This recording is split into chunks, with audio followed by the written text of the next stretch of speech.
Shalom, selamat malam, salam sejahtera dalam kasih Tuhan Yesus untuk Anda semua saudara yang dikasih oleh Tuhan Yesus dimanapun Anda berada pada malam hari ini. Dengan sukacita iman, senang sekali rasanya kita ada di channel YouTube saya, channel LNH, dan tidak terlewatkan saya doa buat saudara, kiranya berkat-berkat Tuhan Yesus yang dahsyat, berkat-berkat Tuhan Yesus yang luar biasa menjadi bagi saudara. Dan tentunya saudara, setiap kesempatan kita diberikan oleh Tuhan untuk dapat menikmati kabar baik, mendengarkan kebenaran firman Tuhan, maka kita akan mengucap syukur kepada Tuhan Yesus. Sesederhana apapun firman Tuhan itu, tetapi Alkitab berkata, firman Tuhan yang disampaikan tidak akan kembali dengan sia-sia, melainkan akan berhasil dalam apa yang disuruhkan oleh Tuhan. Dan saudara, ada satu kisah di sini dari seorang hamba Tuhan, Kathryn Kuhlman. Nah, saudara, suatu hari dia selesai berkhotbah di New York, dan untuk menghindari kerumunan orang banyak, kerumunan massa, beliau dibawa menuju lift lewat dari dapur. Dan di dapur ini saudara ada beberapa koki yang tengah bekerja. Dan para koki ini saudara hari itu mereka tidak tahu kalau di tempat mereka bekerja ada kebaktian. Dan mereka tidak mengenal penginjil Kathryn Kuhlman yang hari itu melayani di tempat mereka. Dan mereka tidak tahu kalau Kathryn Kuhlman itu adalah seorang hamba Tuhan yang ketika itu diurapi Tuhan luar biasa dengan karunia kesembuhan dan pengajaran-pengajaran iman. Dan ketika Kathryn Kuhlman lewat di dapur di mana ada para koki ini saudara, para koki ini seketika itu juga jatuh rebah ke tanah. Kathryn Kuhlman telah selesai berkhotbah, telah selesai menyampaikan firman Tuhan, tetapi urapan dari Tuhan tetap menyertai dia.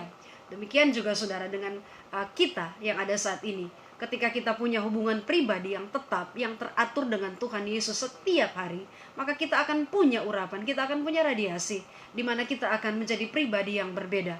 Orang tertarik datang kepada kita karena mereka melihat ada sesuatu yang berbeda dengan orang ini.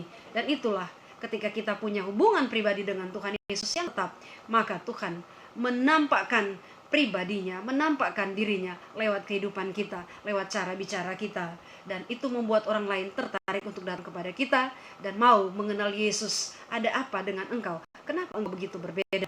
Nah, saudara kasih dalam Tuhan Yesus, kita akan membaca satu ayat kebenaran firman Tuhan, satu ayat saja yang sudah saya siapkan di sini, dan kita akan membaca saudara dari kitab Wahyu 7 ayat 17.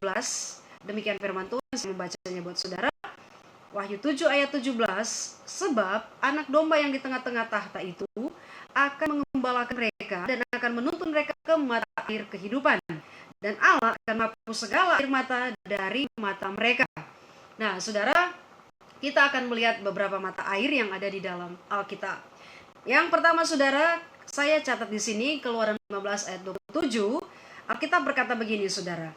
Keluaran 15 ayat 27, sesudah itu sampailah mereka di Elim, di sana ada 12 mata air dan 70 pohon korma, lalu berkemahlah mereka di sana di tepi air itu. Nah, saudara, kata berkemah itu bisa dikatakan juga menetap atau bisa dikatakan tinggal. Lalu berkemahlah mereka, lalu menetaplah mereka, lalu tinggallah mereka di sana di tepi air itu, orang Israel ini saudara. Nah, saudara, begitu pentingnya air saudara, begitu vitalnya air dalam kehidupan kita sebagai manusia, sehingga orang cenderung untuk tempat tinggal itu lebih suka ada di dekat-dekat mata air, dekat sumber-sumber air saudara. Contohnya, kalau kita misalnya ya saudara, kita mau pindah rumah, pindah tempat usaha, pindah tempat kerja, pasti yang pertama kita tanyakan adalah apakah di sana ada airnya atau enggak. Bagaimana dengan keadaan airnya di sana? Ya, seperti itu saudara, kita akan tanyakan. Dan kita tahu bersama saudara, keadaan orang Israel ketika dibawa oleh Tuhan untuk keluar dari tanah Mesir menuju ke tanah Kanaan, Tuhan membawa mereka melewati padang gurun selama 40 tahun. Dan sebetulnya saudara, dengan jumlah orang yang begitu banyak, rombongan yang begitu banyak, ratusan ribu orang yang keluar dari tanah Mesir ketika itu, sebetulnya hanya butuh waktu beberapa minggu dari Mesir untuk sampai ke tanah Kanaan. Tetapi Tuhan membawa mereka melewati tanah padang gurun ini selama 40 tahun. Dan kita tahu bersama saudara, keadaan padang gurun enak. Kalau siang hari panasnya luar biasa, kalau malam hari dinginnya juga luar biasa. Padang gurun menerima curah hujan yang sedikit saudara. Dan karena panas, kering kerontang di sana, tentunya orang sangat membutuhkan air buat manusia, buat hewan ketika itu saudara. Dan kita tahu bahwa orang Israel punya banyak ternak saudara. Mereka punya kumpulan kambing, kumpulan domba, lembu, sapi, keledai yang tidak dalam jumlah yang sedikit ketika itu saudara, ketika mereka keluar dari tanah Mesir. Sehingga saudara, di tempat-tempat yang seperti padang gurun ini yang kering, kerontang, yang tandus ini, mereka sangat membutuhkan air. Air begitu menjadi primadona bagi orang Israel. Dan Alkitab berkata, kemudian sampailah mereka di mata air yang ada di Elim, dan di sana mereka menemukan 12 mata air dan 70 pohon korma. Kita bisa bayangkan saudara betapa mereka bersuka cita ketika mereka mendapatkan di sana ada mata air dan ada sumber-sumber air untuk supaya mereka bisa dapat minum, memberi minum ternak, dan bahkan mereka juga sendiri, saudara. Matahari yang pertama ada di Alkitab yang kita catat di sini, saudara, adalah mata air di Elim. Kemudian matahari yang kedua di dalam Alkitab, saudara, Bilangan 20 ayat 13, firman Tuhan kata, itulah mata air Meriba, tempat orang Israel bertengkar dengan Tuhan, dan ia menunjukkan kekudusannya di antara mereka. Nah, saudara, kalau kita melihat di sini mata air di Meriba, ini adalah awal. Di tempat inilah Musa tidak diizinkan Tuhan untuk masuk ke tanah Kanaan, tidak diperkenankan Tuhan untuk menginjakan kakinya di tanah Kanaan.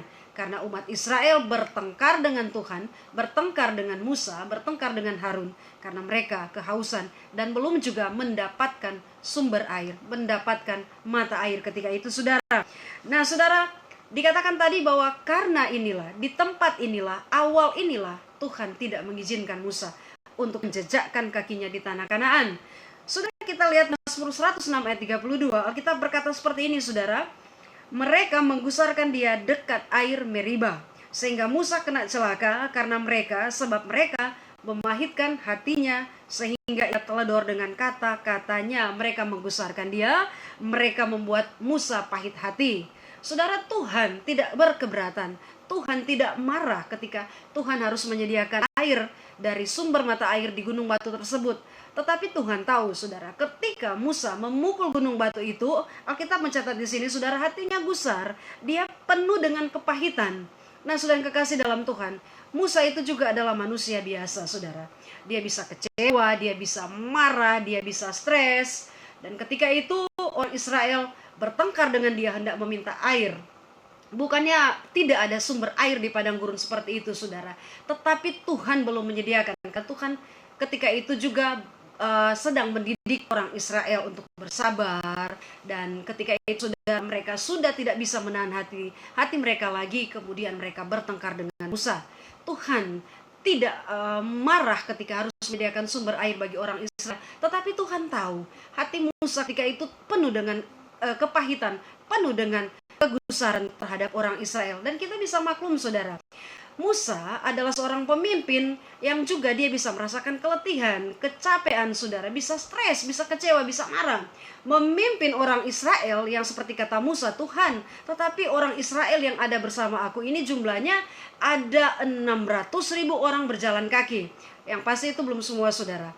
Mungkin lebih daripada itu, ada anak-anak yang kecil yang masih digendong dan lain sebagainya. Ada mungkin 1 juta atau 2 juta orang Israel yang keluar dari tanah Mesir ketika itu, saudara. Dan Musa memimpin orang Israel, dan Tuhan sendiri berkata bahwa bangsa ini adalah suatu bangsa yang tegar tengkuk, saudara. Dan memang bagi seorang pemimpin seperti Musa itu membutuhkan benar-benar satu dedikasi yang tinggi, satu kesabaran yang ekstra super, saudara. Memimpin bangsa yang jumlahnya tidak sedikit, saudara. Kita juga harus berempati dengan Nabi Musa, saudara. Bayangkan, saudara, kita memimpin satu kelas yang mungkin isinya cuma 40 atau lebih. Itu susahnya luar biasa, saudara. Kita memimpin orang Israel. Dan kalau kita bisa menghitung berapa panjang, berapa kilometer barisan orang Israel dari ujung sampai di depan, itu pasti beberapa kilometer. Tidak gampang kita menuntun orang sebegitu banyak ketika itu dengan tidak ada apa-apanya dibandingkan sekarang sudah ada teknologi. Kalau kita membuat pengumuman tinggal di WA group, tinggal telepon dan lain sebagainya. Tapi ketika itu bagaimana Musa mengomandani bangsa ini dari ujung yang satu sampai ujung di depan, tentu itu butuh waktu yang lama, saudara. Dan sekali lagi Musa juga bisa capek, bisa stres, bisa marah, saudara. Dan kemudian, saudara, Alkitab berkata bahwa mereka menggusarkan hatinya, memahitkan hatinya, dan Musa kena celaka di mata air Meriba ini, sehingga Tuhan tidak mengizinkan Musa untuk masuk ke tanah perjanjian, tanah Kanaan, saudara. Dan kita melihat di sini, saudara, bahwa Setiap saat orang Israel bertengkar, saudara, Alkitab mencatat yang pertama itu adalah karena apa, saudara? Karena air. Kemudian karena makanan, mereka pernah meminta roti kepada Tuhan, mereka pernah meminta makan daging kepada Tuhan. Dan yang pertama sekali senantiasa mereka bertengkar dengan Musa adalah karena air, saudara.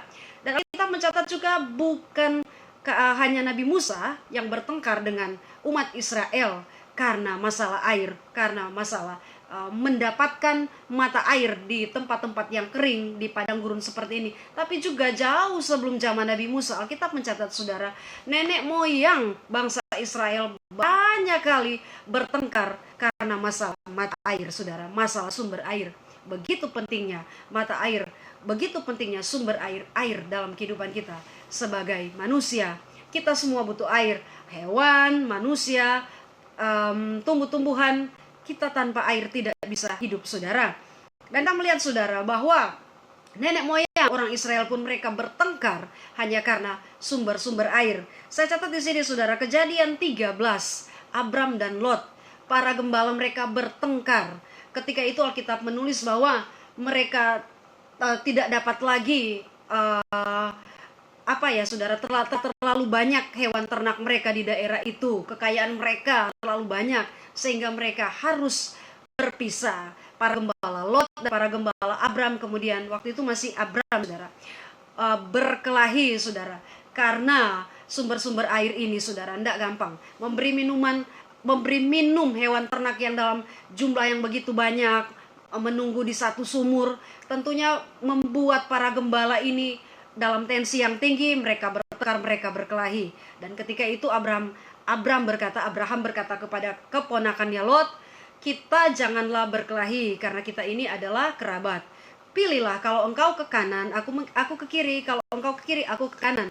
Dan saudara, kita mencatat, kalau saudara baca di kitab Kejadian, kemudian Lot berkata kepada Abraham, dia melayangkan pandangnya, dia melihat, dan dia melihat di situ bahwa tanah Yordan, lembah Yordan adalah banyak airnya. Kita lihat, saudara, yang pertama dilihat oleh Lot adalah banyak airnya, dan dia memilih Yordan, lembah Yordan, untuk kemudian dia menetap dan mereka berpisah. Abram dan Lot kemudian berpisah. Ada pertengkaran karena sumber air, karena mata air antara gembala Lot dan gembala-gembala Abraham. Kemudian, saudara, Kejadian 21, saudara, Abraham dan Abimelek, saudara, lagi-lagi karena mata air. Abraham menyuruh Abimelek ketika itu untuk bersumpah bahwa ada satu sumber mata air yang memang betul-betul digali oleh Abraham, yang telah dirampas oleh hamba-hamba Abimelek. Dan Abraham menyuruh supaya Abimelek ini bersumpah, dan kemudian sumur itu kembali lagi menjadi milik Abraham, saudara. Begitu pentingnya sumber air, mata air, apalagi di zaman dulu ketika itu orang harus sering berpindah-pindah melewati padang gurun, dan mereka memiliki begitu banyak ternak. Karena zaman itu, saudara, yang merupakan kebanggaan, yang merupakan prestis bagi orang-orang Israel ketika itu adalah jumlah ternak mereka, yang juga merupakan kebanggaan, lambang kekayaan mereka, saudara. Semakin banyak ternak, orang itu semakin diberkati. Orang itu adalah orang kaya ketika masa itu, saudara. Dan itulah Abraham dan Abimelek yang bertengkar antara gembala Abimelek dan gembala Abraham, hamba-hamba Abimelek dan hamba Abraham, karena satu sumber mata air yang digali Abraham dan kemudian dirampas oleh hamba-hamba Abimelek.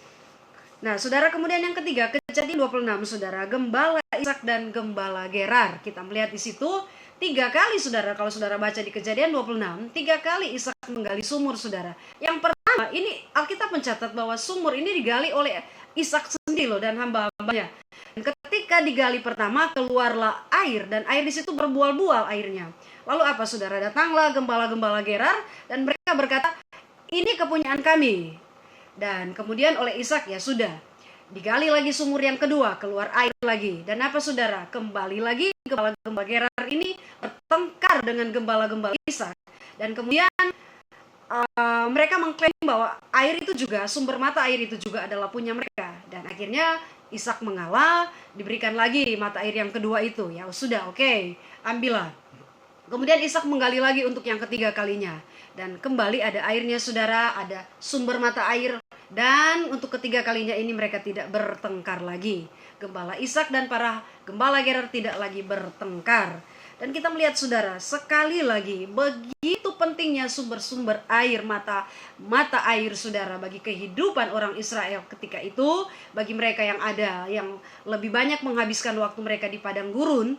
Dan itulah, tetapi justru saudara, di tempat-tempat seperti itu bagi orang Israel, Tuhan tetap punya satu sumber mata air, tidak pernah kehabisan cadangan sumber mata air buat Tuhan untuk menyediakan keperluan yang sangat vital bagi bangsa yang dipimpin oleh Nabi Musa ketika itu ada di padang gurun yang harus menghabiskan waktu yang sangat lama, 40 tahun terputar-putar di padang gurun dalam pendidikan orang Israel ini dicobai oleh Tuhan untuk mereka merendahkan diri dia dengan Tuhan.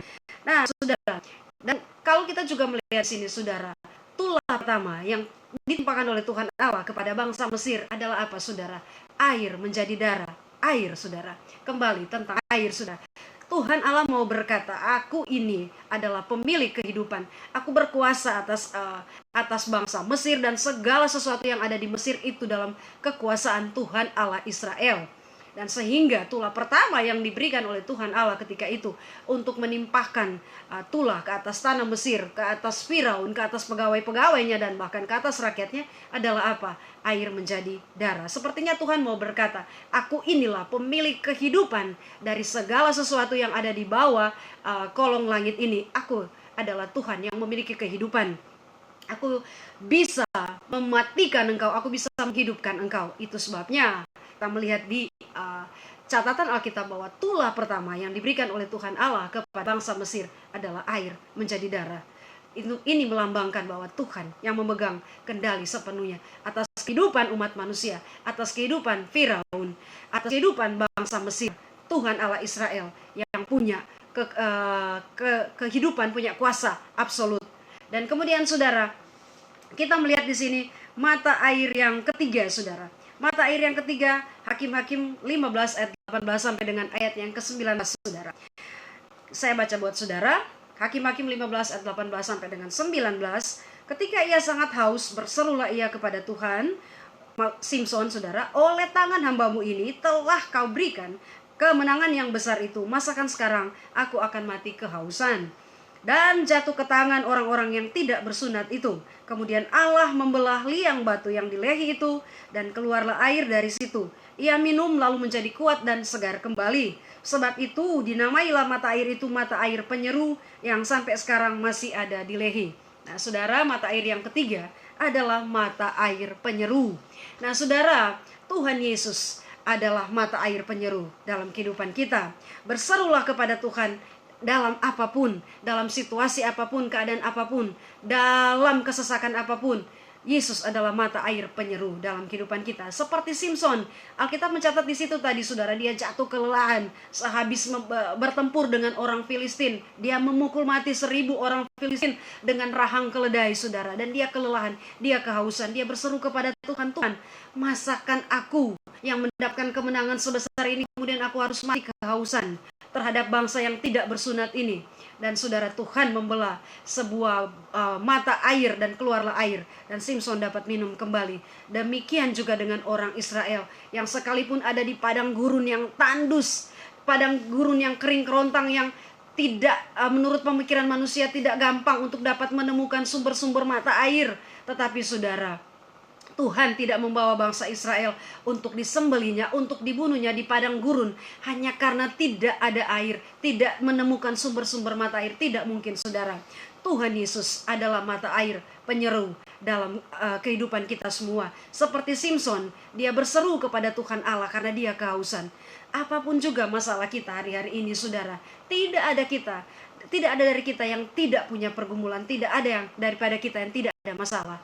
Semua kita punya pergumulan masing-masing, punya beban masing-masing. Yesuslah mata air penyeru dalam kehidupan kita semua. Tuhan tidak membiarkan kita dalam permasalahan kita seperti Simson harus jatuh kehausan dan mati karena kehausan. Demikian juga seperti orang Israel. Tuhan membawa mereka ke padang gurun yang kering kerontang sekalipun, bukan untuk dibunuh, supaya mengalami dehidrasi, mengalami kekeringan, kehausan. Tetapi Tuhan di tempat-tempat yang menurut kita sekalipun tidak tidak bisa terjadi sesuatu, tidak ada mujizat di situ. Justru disitulah Tuhan menyediakan mujizat. Mujizat terjadi, saudara, di tempat-tempat yang sebetulnya tidak ada kans untuk terjadi mujizat, di tempat-tempat yang nol kemungkinan untuk terjadi mujizat. Tetapi justru disitulah Tuhan menunjukkan kuasanya. Tuhan Allah El Shaddai menunjukkan kemuliaannya. Di saat kita sudah tidak punya jalan apa-apa, saudara, sudah tidak ada kekuatan apa-apa, disitulah Tuhan baru menunjukkan kekuatannya, kekuasaannya, kemuliaannya. Dan saudara, kemudian mata air yang keempat, saudara, adalah mata air yang membawa kehidupan kekal. Kita membacanya, saudara, kita baca, saudara, di dalam Yohanes 4 ayat 13. Firman Tuhan seperti ini, saudara. Yohanes 4 ayat 13. Jawab Yesus kepadanya, barang siapa minum air ini, ia akan haus lagi. Tetapi barang siapa minum air yang akan kuberikan kepadanya, ia tidak akan haus untuk selamanya. Sebaliknya, air yang akan kuberikan kepadanya akan menjadi mata air di dalam dirinya. Mata air akan menjadi mata air dalam dirinya yang terus-menerus memancar sampai kepada hidup yang kekal. Mata air yang keempat, saudara, saya catat di sini, adalah mata air yang membawa kepada kehidupan kekal itu sendiri. Dialah mata air kita, mata air Tuhan Yesus. Tuhan Yesus adalah mata air yang tidak berkering. Alkitab mencatat, Tuhan Yesus berkata, barang siapa minum air yang ditawarkan oleh dunia ini, ia akan haus lagi. Tapi ada satu mata air yang jikalau kita meminumnya, kita tidak akan pernah haus lagi. Itulah mata air yang ditawarkan oleh Tuhan Yesus. Bukan hanya sekedar berbicara air dalam bentuk jasmani, tetapi air yang dalam bentuk sukacita, dalam bentuk damai sejahtera, dalam bentuk pemulihan, dalam bentuk hubungan pribadi yang tetap dengan Tuhan Yesus. Ketika kita mampu menyediakan waktu untuk bersekutu dengan Tuhan hari-hari ini, sesibuk apapun kita, di tengah-tengah pandemi COVID yang kita tidak tahu sampai kapan mau mereda, mau berakhir, saudara. Tetapi adalah luar biasa, mata air kehidupan kita, hubungan kita dengan Tuhan Yesus tetap terjaga. Kita tetap dapat berhubungan dengan Tuhan Yesus lewat doa, lewat pujian penyembahan, lewat beribadah, lewat membaca Alkitab, saudara, dan lain sebagainya yang dituntun oleh Tuhan Roh Kudus. Kita harus seperti ini. Di dalam kita tetap melekat kepada Tuhan Yesus, maka kita akan tetap memiliki mata air yang tidak pernah kering, mata air yang membuat kita tidak haus lagi. Nah, selain kekasih di dalam Tuhan Yesus, Wahyu 7 ayat 17 berkata bahwa Tuhan akan menjadi mata air kehidupan, dan Allah akan menghapus segala air mata dari mata kita semua. Tuhan Yesus adalah mata air kehidupan. Tuhan akan mengembalakan dan menuntun kita ke mata air kehidupan. Pemazmur berkata, Tuhan membimbing aku ke air yang tenang. Tuhan membimbing kita ke air yang membuat jiwa kita dikuatkan, jiwa kita disegarkan. Kalau orang Israel dengan nenek moyang mereka, Abraham, kemudian juga Ishak, dan kemudian juga Musa sendiri harus bertengkar untuk dapat minum air kehidupan. Tetapi Tuhan Yesus sendiri berkata, Dia mengembalakan kita, menuntun kita ke mata-mata air kehidupan. Seperti pemazmur berkata, Daud berkata, Ia membaringkan aku, membimbing aku ke air kehidupan, ke air yang tenang. Saudara kekasih di dalam Tuhan Yesus, hari-hari ini biarlah kita menikmati air yang ditawarkan oleh Tuhan Yesus. Hubungan dengan Tuhan Yesus yang manis, kita terus melekat dengan Dia. Sebab Alkitab berkata, di luar aku kamu tidak dapat berbuat apa-apa. Di luar Tuhan Yesus kita tidak dapat berbuat apa-apa. Yang harus kita miliki adalah mulai saat ini kita memiliki hubungan pribadi dengan Tuhan Yesus, supaya kita bisa memiliki sumber mata air itu yang tidak pernah kering, yang mungkin yang kita cari hari-hari ini. Kehausan kita, untuk memuaskan kehausan kita, lapar dan haus kita akan pribadi Tuhan Yesus, akan kasih-Nya, akan hadirat-Nya. Itu mata air kehidupan. Dan saya percaya firman Tuhan saat ini menjadi berkat buat kita semua. Terpujilah nama Tuhan Yesus. God bless you.